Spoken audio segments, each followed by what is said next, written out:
அனைவருக்கும் வணக்கம்.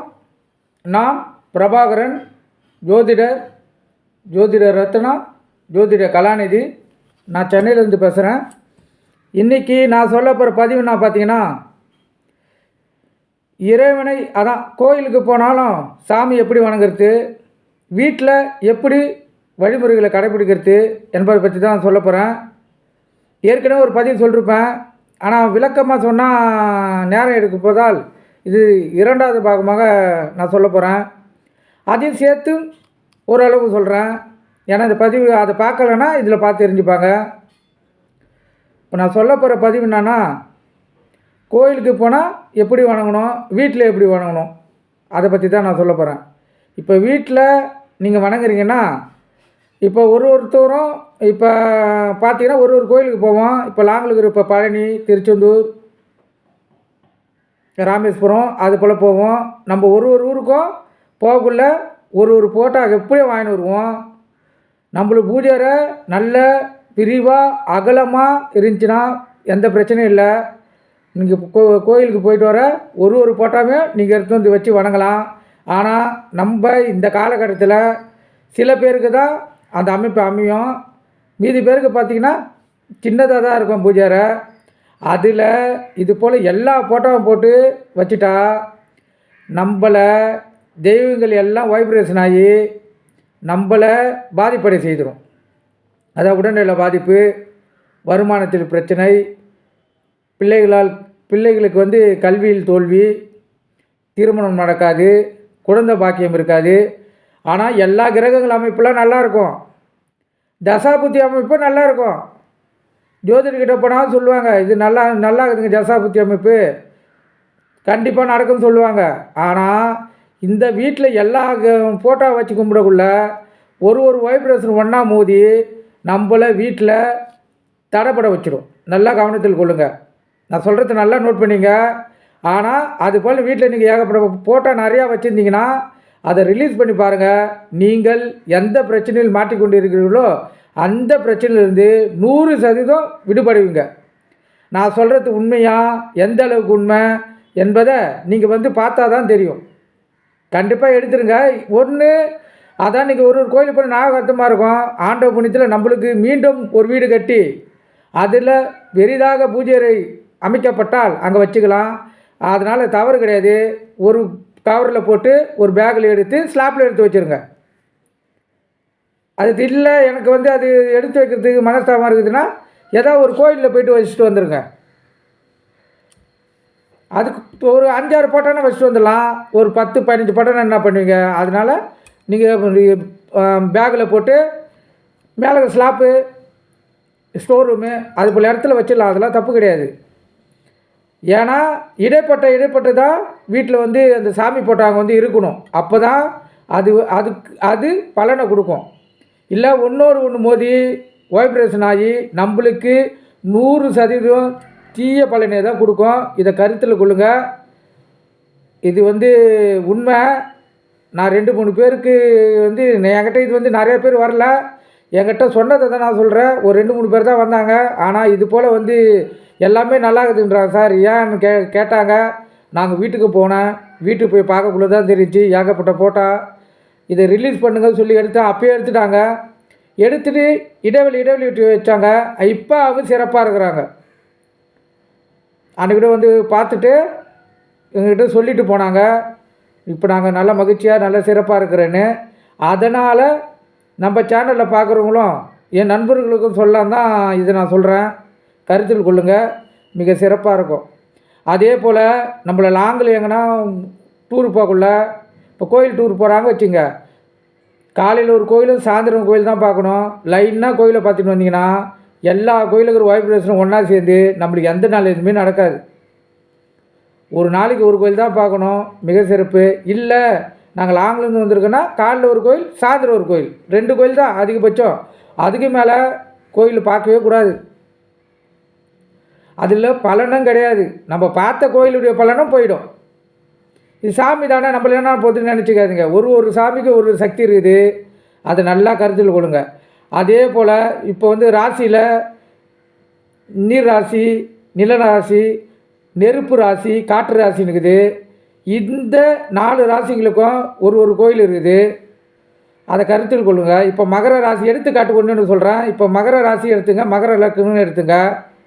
தேனியில் இருக்கிற கூச்சனூர் சனீஸ்வரன் கோயில் அவங்களுக்கு மிக சிறப்பான பலனை கொடுக்கும். கருத்தில் கொள்ளுங்கள். மகர ராசி மகர லக்னத்துக்கு கூச்சனூர் சனீஸ்வரன் கோயில் தேனியில் இருக்குது. அது சிறப்பான பலனை கொடுக்கும். அந்த கோயிலுக்கு போனீங்கன்னா அது உள்ளே வந்து வைகாத்து தண்ணியும் போயின்னு இருக்குது. உள்ளே அங்கே குளிக்கிறதுக்கு படிக்கட்டு போல் வச்சு, ஆனால் இடுப்பளவு தண்ணி தான், நல்லா குளிக்கலாம். குளிச்சுட்டு நம்ம எந்த ட்ரெஸ்ஸை போட்டு குளிக்கிறோமோ, டவுல் கட்டின்னு இருந்தாலும் சரி, உள்ளாடை போட்டு குளித்தாலும் சரி, அந்த அந்த அந்த ஆற்று தண்ணியில் கட்டி விட்டால் அது அடிச்சுன்னு போயிடுது. அதில் நம்ம தோஷங்கள் 100% குறையிறதுக்கு வாய்ப்பு இருக்குது. இதை கருத்தில் கொள்ளுங்கள். இந்த மகர ராசி மகர லக்னக்காரங்களுக்கு அந்த வாய்ப்பு கிடைச்சிச்சுன்னா நீங்கள் அதை பயன்படுத்தி அந்த கோயிலுக்கு போயிட்டு வாங்க. அதுதான் மிக சிறப்பு. மீதி லக்னக்காரங்கள் போகலாம், ஒன்றும் தப்பு கிடையாது. ஏன்னா இப்போ வந்து 7 நாட்டு சனி, அஷ்டமத்து சனி, அஷ்டாமத்து சனி, கண்ட சனி இதெல்லாம் நடக்கிறவங்களாம் போகலாம், தப்பு கிடையாது. ஆனால் இவங்களுக்கு வந்து இது சிறப்பு கோயில், அதனால தான் பதிவிடுறேன். அதே போல் ஒரு இதுக்கும் வந்து ஒரு சிறப்பு கோயில் இருக்குது. அதை வந்து இன்னொரு பதிவில் நான் சொல்கிறேன். இதை ஒண்டி கருத்தில் கொள்ளுங்கள். இப்போ இந்த 4 ராசிக்கு, அதாவது நீர், நிலம், நெருப்பு, காற்று ராசிக்காரங்க கோயிலுக்கு போனால் அந்தந்த இப்போ நீர்னா பால் அபிஷேகம், இளநீர் அபிஷேகம், அதுக்கு சந்தன அபிஷேகம், விபூதி அபிஷேகம், அதுபோல் பூஜைகளை தான் பண்ணணும், மிக சிறப்பு. இப்போ நெருப்பு ராசின்னா அங்கே விளக்குகள் வாங்கி கொடுக்கலாம். நீங்கள் வந்து தீபம் ஏற்றி விளக்கு ஏற்றி வழிபடலாம். அவங்களுக்கு அதனுடைய சிறப்பு. இப்போ நிலராசின்னா இப்போ கோயிலுக்கு போனால் கண்டிப்பாக கோயிலை சுற்றிட்டு தான் வரணும். அது 3 முறையோ 9 முறையோ, அப்போ தான் அவங்களுக்கு பலன். அது எந்த வீட்டு அருகில் எல்லாருக்கும் தான் சொல்கிறேன். வீட்டில் அருகில் இருந்தாலும் சரி, எங்கே வெளியூருக்கு போயிருந்தாலும் சரி, அந்தந்த ராசிக்கு ஏற்ற போல் பண்ணால் 100% பலன் கிடைக்கும். அதே போல் காற்று ராசி, ரொம்ப வசதியாக இருந்தால் ஃபேன் வாங்கி கொடுக்கலாம் கோயிலுக்கு. வசதி கம்மியாக இருந்தால் நம்ம கோயிலில் போயிட்டு அந்த கோயிலுக்குள்ளே ஃபேன் விடும், அது கீழே ஒரு 3 நிமிஷம் இல்லை 2 நிமிஷம், அதிகபட்சம் 5 நிமிஷம் நின்று வந்தாவே நம்மளுடைய தோஷங்கள் முழுசாக கரைஞ்சிடும். அது வந்து நம்ம தூரம் போனாலும் சரி, அருகாமல் இருக்கிற கோயிலுக்கு போனாலும் அதே பலன்தான். எந்த கோயிலுக்கு போனாலும் இந்த பலன்தான். அதே போல் பூஜை அறையில் இப்போ வந்து நல்ல நாளில் வந்து சாமிக்கு வந்து படையல் படைப்போம். அந்த படையல் வந்து நம்மளுக்கு வலது கையாக வச்சு தான் நிறைய பேர் படைக்கிறாங்க. ஆனால் நான் சாமியை பொறுத்த மட்டும் நம்மளுக்கு இடது கையாக வச்சா தான் சாமிக்கு வந்து வலது கையாக போவோம். அதை கருத்தில் கொள்ளுங்கள். இது போல் வந்து நிறைய பேர் படைக்கிறாங்க, விஷயம் தெரிஞ்ச படைக்கிறாங்க. விஷயம் தெரியாதவங்க தெரிஞ்சுங்க. இனிமேட்டும் உங்கள் பழக்கத்தை மாற்றிங்க, 100% சிறப்பான பலன் கிடைக்கும். உங்களுக்கே தெரியும், சாமி முன்னாடி வச்சு படைச்சிட்டு சாப்பிடக்குள்ளே அதில் உப்பு சப்பு இல்லாமல் இருக்கும். கண்டிப்பாக வீட்டில் குலதெய்வம் இருக்குது, அதை வச்சு கண்டுபிடிச்சிடலாம். இல்லை நல்லா ருசியாகவே இருந்துச்சுன்னா வீட்டில் குலதெய்வம் இல்லைன்னு அர்த்தம். ஏற்கனவே ஒரு பதிவு சொல்லியிருக்கேன், குலதெய்வத்தை எப்படி வீட்டுக்கு வர வைக்கிறதுன்னு. அந்த கருத்தை வந்து கொள்ளுங்கள். இருந்தாலும் ஒரு சின்ன ஒரே ஒரு சப்ஜெக்ட் வந்து சொல்கிறேன்.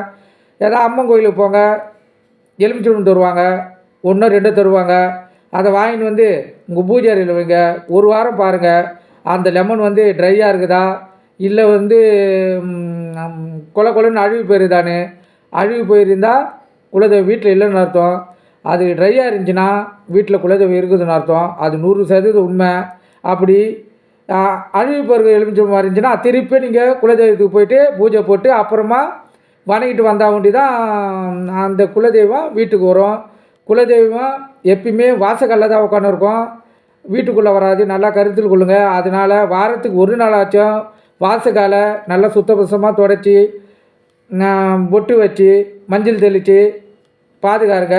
அப்போ தான் வந்து வீட்டில் மங்களகரமான சுப செய்திகளும் வருமானம் குறையாமல் நம்ம நிம்மதியான வாழ்க்கையை வாழ முடியும். மெயினாக நோய் நொடி இல்லைனாவே நம்ம நிம்மதியாக வாழலாம்.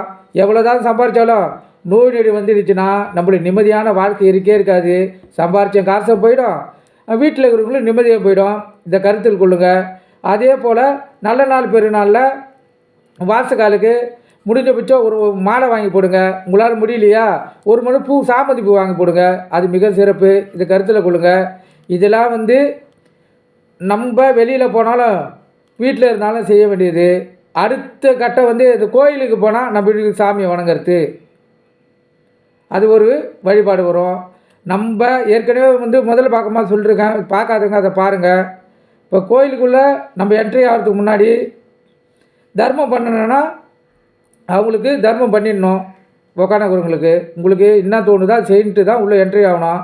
அதே போல் வாசக்கால, அதாவது தலை வாசக்கால்னா அங்கே வந்து கீழே கட்டை கட்டிருப்பாங்க, அதை தொட்டு தலையில் வச்சுன்னு போகக்கூடாது. அதை கருத்தில் கொள்ளுங்கள். ஏன்னா அங்கே தான் எல்லா டிஸ்ட்ரிக்டிலும் அங்கே தான் இருக்கும். அதே போல் அந்த கோயிலுடைய தகுடம் சிறப்பு அங்கே தான் இருக்கும். அதாவது குறைஞ்சபட்சம் 3 தகடுலேருந்து 9 தகடு மட்டும் அந்த கீழே பதிப்பாங்க. அதாவது எப்படின்னா பதிப்பாங்க அந்த கட்டை கீழே. அந்த தகடை தான் எந்த சாமி, அது சிவனோ இல்லை முருகரோ விநாயகரோ இல்லை பார்வதி அம்மாவோ இல்லை ராமரோ யாராக இருந்தாலும் அந்த சிலைக்கு கீழே அதே தகடை பதிப்பாங்க. அந்த தகடு எந்த அடிப்படையில் இருக்குதோ அதுடைய அதாவது அதுடைய அதான் நவதானியங்கள், அந்த தானியங்களில் தான் மேலே இருக்கிற கலசத்தில் நிரப்பி வைப்பாங்க. ஏன்னா அந்த கலசத்து வழியாக தான் இயற்கையுடைய சக்தி உள்ளே இறங்கி இந்த எந்த சாமி இருக்குதோ அவங்களுக்கு அந்த பவர் வந்து உள்ளே வரும்.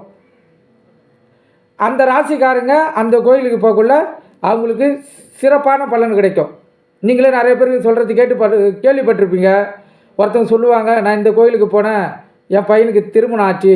நான் இந்த கோயிலுக்கு போனேன், என் மகளுக்கு குழந்தை பிறந்துச்சுன்னுவாங்க. அதுக்கு காரணம் உள்ளே இருக்கிற சாமி கிடையாது. அங்கே என்ன தகுடு பதிக்கப்பட்டிருந்தோ அந்த தகுடின் வேலை தான் அது. நல்லா கவனத்தில் கொள்ளுங்க. அங்கே வந்து எப்படின்னா, இப்போ மகர ராசி, கடகராசி, மேசராசி அது போல் தகுடுகளை பதிஞ்சிச்சுன்னா அந்த கோயிலுக்கு போகக்குள்ள அவங்களுக்கு சிறப்பாக நல்ல பலன் கிடைச்சிரும். அதில் வந்து கவனத்தில் கொள்ளுங்கள். ஏன்னா நம்மளுக்கு அங்கே என்ன தகுடு பதிச்சிருக்கா நம்மளுக்கு எப்படி தெரியும் பதிச்சிருக்காங்கன்னு நம்மளுக்கு தெரியாது. அதனால் நம்ம எல்லா கோயிலும் போய் வணங்கினுக்கிறோம். ஆனால் பரம்பரையாக அங்கேயே இருக்கிறவங்களுக்கு அந்த கோயிலை வழி நடத்துகிறவங்களுக்கு தெரியும் இந்த கோயில் இந்த தகுடு தான் பதிக்கப்பட்டுக்கிறதுன்னு. அவங்களுக்கு ஒன்று தான் விஷயம் தெரியும், தவிர நம்மளுக்கு தெரியாது. அதனால் நம்ம எல்லா கோயிலுக்கும் போய்ட்டு வணங்கிட்டு வரோம்.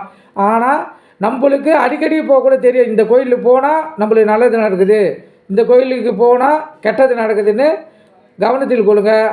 அது வந்து நீங்கள் தான் உணவுபூர்வமாக உணர முடியும்.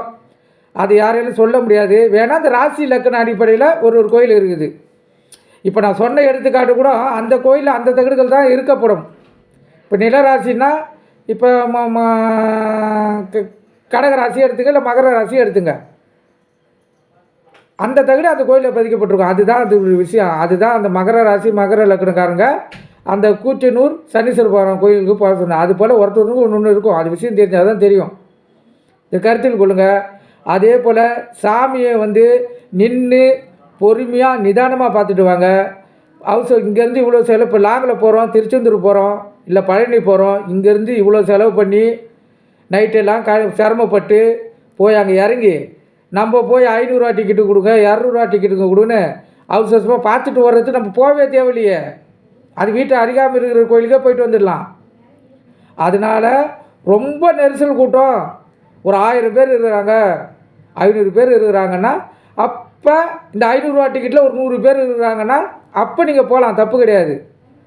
சாதா டிக்கெட்டில் ஒரு 20 பேர் தான் இருக்கிறாங்க, 50 பேர் தான் இருக்கிறாங்கன்னா அதை கூட நின்று பார்க்க முடியாதவங்க ஏன் கோயிலுக்கு போகிறீங்க? அதை கருத்தில் கொள்ளுங்கள். அதாவது இது வந்து உங்களுடைய தனிப்பட்ட விஷயம். நான் சொல்கிறது இறைவனுடைய அருளை பெறணுன்னா நம்ம பொறுமையாக நின்று தான் போகணும். ஏன்னா இது வந்து சுற்றுலாத்தலம் கிடையாது.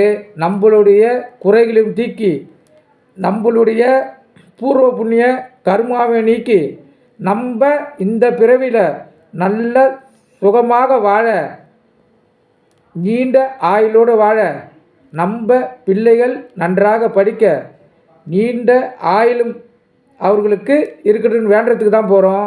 அதனால் நின்று நிதானமாக பொறுமையாக உள்ளே போய்ட்டு வரணும். அப்போ தான் இறைவனோட அருள் கிடைக்கும். நம்ம எடுத்தோம் கவுத்தோன்னு போனவொடனே 500 டிக்கெட்டு 1000 டிக்கெட்டு கொடுத்துட்டு உள்ளே போனால் நம்ம போய் சாமியை பார்த்துடலாம். ஆனால் எக்காரணம் கொண்டும் சாமி உங்களை பார்க்காது, உங்களுடைய கோரிக்கையும் அங்கே ஏற்றுக்கொள்ளப்படாது. நம்ம போனதே வேஸ்ட்டு, வந்ததே வேஸ்ட்டு. கருத்தில் கொள்ளுங்க. நான் சொல்கிறது எந்த அளவுக்கு உண்மைன்னு பயன்படுத்தி பார்த்தா தான் தெரியும். இதெல்லாம் காலகாலமாக முன்னோர்கள் அடிப்படையில் என் தாத்தா வரவங்களுக்கு ஒருத்தருக்கும் சொல்லக்கூடிய பதில் இது தான். இதை தெளிவாக புரிஞ்சுங்க. இது 100% உண்மை. இதை கருத்தில் கொள்ளுங்க. கோயிலுக்கு போனீங்கன்னா இது போல் தான் வழிபாடுகள் பண்ணணும். முக்கியமாக தர்மம் பண்ணுறது போக்குள்ளே பண்ணினோம். எக்காரத்தை கொண்டோம் வெளியில் வரக்குள்ள தர்மம் பண்ணவே கூடாது. 100% எக்காரணம் கொண்டோம் வெளியில் வரக்குள்ள தர்மம் பண்ணவே கூடாது. அவங்க எப்படியாப்பட்ட ஊனமுள்ளவர்களாக இருந்தாலும் பண்ணக்கூடாது, வந்துடணும். நல்லா கருத்தில் கொள்ளுங்கள். அப்படி உங்களுக்கு மனசு இப்போ பண்ணுறீங்கன்னா நீங்கள் போயிட்டு உள்ளே வேண்டினதை நடக்காது. நீங்கள் இப்போ வேண்டிட்டு சாமி உங்கள் கூடயே வருது வச்சுங்க, அது அவங்கக்கிட்டே போயிடும். இப்போ அவங்களுக்கு தர்மம் பண்ணுறதுனால அவங்க வசதியாக ஆயிட போகிறது கிடையாது. அவங்களுடைய பூர்வ பின்ன கர்மாவில் தான் அவங்க இந்த இந்த பிறவியில் யாசகமே கேட்டுனுக்கிறாங்க. அதை கருத்தில் கொள்ளுங்கள். அவங்களுடைய பூர்வ புண்ணிய கர்மா நம்மள் கொடுக்கும் அந்த சிறு உதவியால் அவங்களுக்கு கழிக்கப்படும். அவங்க கர்மா நம்மளுக்கு பிரதிபலிக்கும். நல்லா புரிஞ்சுங்க. அவங்க கர்மா நம்மளுக்கு வந்துடும். அதனால் கோயிலுக்கு போயிட்டு வரக்குள்ளே தயவு செய்து கொடுக்காதீங்க. இதை இப்போத்திருந்தே சின்ன உங்கள் பசங்கிட்ட சொல்லி பழகினாதான் அவங்களுக்கு அதனுடைய கருத்துக்கள் ஆழமாக பதிஞ்சு அவங்க பெரியவங்களாக்குள்ள அவங்க பிள்ளைகளுக்கு சொல்லி தருவாங்க. ஏன்னா நல்ல விஷயங்களை நம்ம செய்கிறதுனால ஒன்றும் தப்பு கிடையாது. அதை கருத்தில் கொள்ளுங்கள். அதே போல் உள்ளே போனாலும் பிரசாதம் வாங்கினாலும் அது போல் முக்கியமாக ஒன்று சொல்லணும். விபூதி வாங்கினா இடது கையில் கொட்டிட்டு நெத்தியில் வைக்கக்கூடாது. அது தோஷத்தை ஏற்படுத்தும். நல்லா கருத்தில் கொள்ளுங்கள். விபூதி வாங்கினா வலது கையில் தான் வாங்குவீங்க. அதே போல் இடது கையில் தான் நம்மளால் கொட்டி தான் இட முடியும். அது தவிர்க்க முடியாதது. அதுக்கு நீங்கள் ஒரு பேப்பர் வச்சுருக்கணும். இல்லை கோயில்லையே பேப்பருங்க இருக்கும். அந்த பேப்பரில் கொட்டி அதுக்கப்புறம் இடது கையில் வச்சு அந்த விபூதி எடுத்து நம்ம இட்டால் மிக சிறப்பு, நல்ல பலன் கிடைக்கும். அதே போல் உள்ளே போனால் வேர்த்தாலும் கொஞ்ச நேரம் ஒரு 5 நிமிஷமாச்சும் உள்ளே உக்காந்துட்டு தான் வரணும். நிறைய பேர் கோயிலுக்கு உள்ளே உட்காராமல் வெளியே உட்காந்துக்கிறாங்க, காற்று வாட்டமாக இருக்குன்னு. அது தவறு. கோயிலுக்குள்ளே ஒரு 5 நிமிஷம் உட்காரத்துனால தப்பு கிடையாது. உள்ளே போயிட்டாவே எல்லா சாமியும் ஒரு வாட்டி சுற்றிட்டு வந்துடணும். பார்த்துட்டு ஒருத்தர் போய் மெயின் சாமி எப்படி பார்த்துட்டு வந்துடுவாங்க. இப்போ காலபைரவர் தனியாக விநாயகர் இருப்பார், முருகர் இருப்பார். அவங்களாம் போய் வணங்க மாட்டாங்க. அதே கோயிலில் பெருமாளாக இருப்பார். போனால் எல்லோரும் ஒரு நிமிஷம் கண்டிப்பாக பார்த்துட்டு வரணும். அதுதான் மிக சிறப்பு. அதே போல் பெருமாள் கோயில் தீர்த்தம் வாங்கி கொடுப்பாங்க. அதை மிக பக்தியோடு வாங்கி பருகிட்டு அதை தலையில் தேய்க்கக்கூடாது. ஏன்னா அது பலன் கிடைக்காது. அதை தீர்த்தத்தை கையில் 2 ஒராசி இருக்கும், ஈரம் இருக்கும்ல ஒராசி, இந்த கையில் மாற்றி தடவிக்க வேண்டியது தான். ஏன்னா அந்த தீர்த்தம் அவ்வளோ புனிதமானது. என் தாத்தா என்ன சொல்லுவார்னா, நம்மளுக்கு மரணம், ஒரு மனிதனால் பிறக்கப்பட்டால் மரணம் என்பது 100% உண்மை. ஆனால் அது இறந்தவங்களுக்கு மட்டும்தான் தெரியும் அது எப்படி என்ன ஏதுன்னு. என் தாத்தா இறக்கக்குள்ளே எங்கள் அம்மா பக்கத்தில் தான் இருந்தாங்க. எங்கள் அம்மா எங்கள் தாத்தா செல்லம்மா சின்ன பொண்ணு தான் கூப்பிடுவார். சின்ன பொண்ணு அவன் வந்துட்டான், நீ ஓரமாக தள்ளி நில்லுமா சொல்லி சொன்ன ஒரு 2 நிமிஷத்தில் இறந்துட்டார். ஏன்னா அவர் ஜோதிடர் இருந்ததுனால அப்போ தான் எங்களுக்கே விஷயம் தெரியும் உண்மையாகவே எம்மன்னு ஒருத்தர் இருக்கிறாருன்னு. ஏன்னா நம்ம சொல்லி தான் கேள்விப்பட்டிருக்கோமே தவிர யாரும் கண்ணால் பார்த்ததில்ல. ஆனால் நான் சொல்கிறது 100% சத்தியம், 100% உண்மை. என் தாத்தா அவன் இறக்கக்குள்ளே எங்கள் அம்மாவை அவன் வந்துட்டான், அம்மா வந்துட்டான், நீ போய் தள்ளி நில்லுமா ஓரமாக சொல்லி 2 நிமிஷத்தில் இறந்துட்டார். என் தாத்தாவுடைய சிறப்பு என்னன்னா, இந்த தாத்தா ஏற்கனவே சொன்னது எங்கள் அப்பாவுடைய அப்பா. இப்போ நான் சொல்லுகிற தாத்தா எங்கள் அம்மாவுடைய அப்பா. இவருடைய சிறப்பு என்னன்னா, சிவாஜியுடைய பராசக்தி முதல் படத்தில் இவர் அந்த பூசாரி வேடத்தில் நடித்தவர் இவர் தான். அவர் பேர் பாலசுந்தரம். அந்த ஒரு படம் தான் நடித்தார். அதுக்கப்புறம் அவர் அந்த படம் நடிக்க விரும்பலை. அந்த படத்துக்கு அப்போ நடிக்கக்குள்ளேயே அவருக்கு சம்பளம் 100 ரூபா. நிறையா பட வாய்ப்புகள் வந்துச்சு. என்னுடைய தொழிலை வியாபாரமாக்க விரும்பலன்னு சொல்லி அது ஒரே படத்தில் நிறுத்திட்டார். இதுதான் எங்கள் அம்மாவுடைய அப்பாவுக்கு சிறப்பு. ஆனால் அவர்கிட்டலாம் நான் ஜாதகம் கற்றுக்கல. என்னுடைய ஊரில் எங்கள் அப்பாவுடைய அப்பா அவர் தான் எனக்கு பார்க்கக்குள்ள. ஏன்னா நாங்கள் மாதம் ஊருக்கு போகிறதுனால, அதாவது வருஷத்துக்கு ஒரு மாதம் ஊருக்கு போகிறதுனால அங்கே தான் இருப்பேன், அங்கே தான் ஜாதகம் கற்றுக்கினேன். இதெல்லாம் வந்து எங்கள் முன்னோர்கள் சொன்னதை தான் நான் உங்களுக்கு சொல்கிறேன். நீங்கள் எந்த அளவுக்கு பயன்படுத்திங்களோ அந்த அளவுக்கு சிறப்பு. ஏன்னா இறைவனை வணங்காத வீடே கிடையாது. வீட்டிலே வணங்குறோம், வெளியிலே வணங்குறோம். அதில் 2 விதங்குது. செய்துட்டு பாவம் செய்துட்டு போய் வணங்குறவங்க இருக்கிறாங்க, கஷ்டப்பட்டு போய் வணங்குறவங்க இருக்கிறாங்க. அது வந்து விதங்கள் தான் மாறும், அதை கருத்தில் கொள்ளுங்க. அதே போல் இந்த 48 நாள் என்னுவாங்க. இப்போ ஐயப்ப சாமி ஐயாவுக்கு 48 நாள் விரதம் இருந்து மாலை போட்டு போவாங்க. அந்த 48 நாள் அதாவது சில பேருக்கு தெரியும் கருத்துக்கு, பல பேருக்கு அதோடைய அர்த்தம் வந்து தெரியாது. அந்த அர்த்தத்தை சொல்கிறேன். ஏன்னா சாமி பதிவுனால இது தெரிஞ்சுங்க. 48 நாள்னால் 27 நட்சத்திரம்.